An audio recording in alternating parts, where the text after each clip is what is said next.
Podemos também pensar em transformação de fontes. Vamos fazer a seguinte pergunta.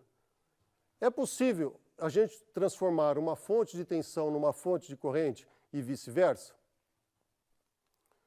Vamos pensar naquele modelo que fizemos nas aulas anteriores, de uma fonte de tensão como sendo um caso real de uma fonte de tensão em série com uma resistência, ou uma fonte de corrente como sendo uma fonte de corrente ideal em paralelo com uma resistência.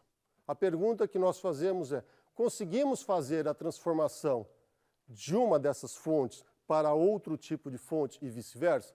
Em muitas situações, fazer essa transformação pode ser interessante na facilitação da solução de nossos circuitos, que é o objetivo da nossa aula, afinal, que é fazer a simplificação dos nossos circuitos.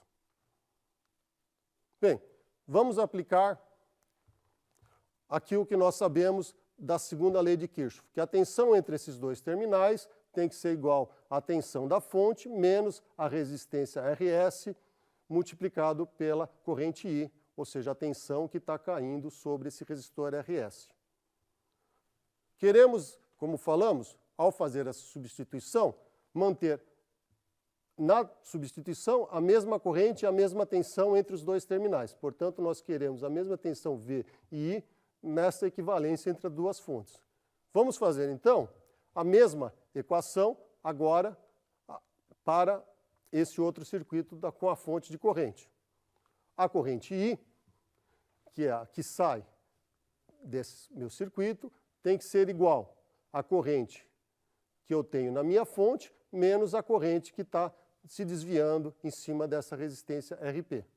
Fazendo a manipulação matemática, nós chegamos que V é a tensão entre esses dois terminais, tem que ser igual à resistência RP multiplicado por IS menos I. Bem, como nós falamos, nós queremos uma equivalência entre essas duas fontes.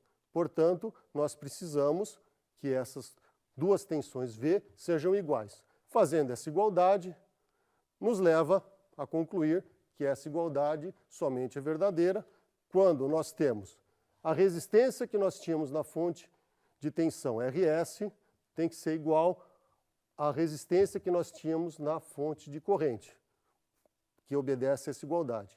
E que a relação da transformação de ES tem que ser igual a R vezes IS.